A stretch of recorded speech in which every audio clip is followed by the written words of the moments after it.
Hey, Kurt. How are you? What's your last name? Here you go. One by one, the pieces from this Hampton Beach estate sale begin leaving for their new homes. Some small enough for the front seat, others needing an entire trailer to haul them away. I'm here to pick up about a dozen things. Okay, terrific. Leanne will show you where your items are.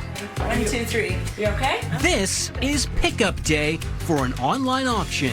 Good to see you again. It's good to see you too, yeah. Figured this out. Yeah, I know. You must be getting close to furnishing it, right? No auctioneer, no walkthroughs, no room full of bidders, just names, numbers, and a week of quiet competition that already happened online.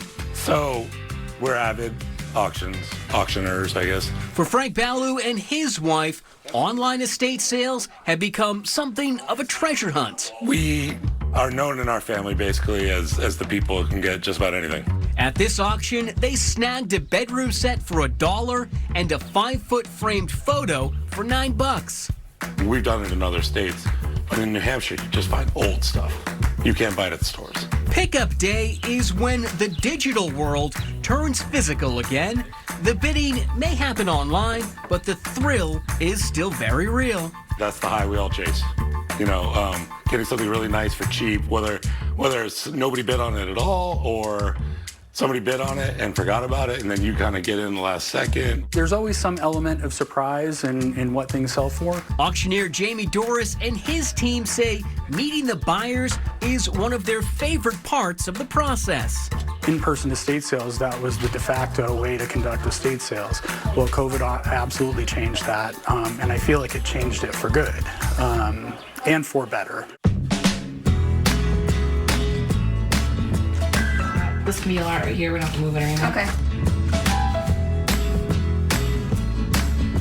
Before anything goes online, there's another stage most buyers never see. We'll schedule a site visit to come out and they'll walk us through. It's honestly not very often that we find people don't have good stuff. Like they really often do, they just don't know it. That's where Bird's Nest Auctions and Katie McKenzie's team comes in. At this stately Londonderry home, one family's downsizing becomes their next online auction. Every item is photographed, every object carefully tagged, cataloged, and given a second chance.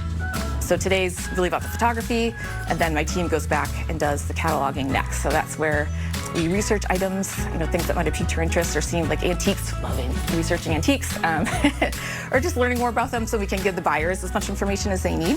These sales are filled with the things families hold on to the longest.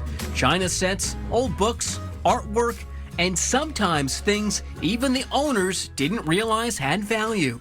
We're like little detectives, I guess, when we're coming through looking at these things. Any way to gauge how much this could go for? It should do pretty well. They're generally in the $100 range unless it's more mass-produced or not in good shape. What does bidding typically start at? For the majority of items, bidding starts at $1, low floor. So the idea is people come in low and then start bidding things up. The bidding time ranges depending on the auctioneer, but like any good auction, the real drama usually comes in the final minutes. It's a high. And just the thrill of bidding. Buyers like Dave Rogers start watching closely in those final moments. Over the years, the Hillsborough collector has scored everything from vintage sports memorabilia to a barber chair he picked up for just a few dollars, many of them found through Bird's Nest Auctions. Well, this gorgeous Ralph Lauren sport coat I got through them. I also got a 2002 Salt Lake City Winter Olympic coat that was actually issued to athletes.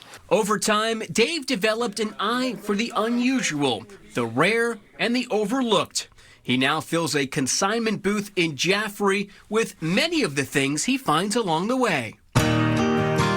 But some items never make it to the shelf. One of his favorites is a rare copy of The Greatest Gift, the story that would inspire It's a Wonderful Life, a film he and his late wife Mary loved. So when this book came up, I watched it and bid on it, and luckily I got it. And it's about a $2,500 book. There's not too many of them out there. and I paid about $350 for it. For Dave and Mary, auctions were never just about collecting things.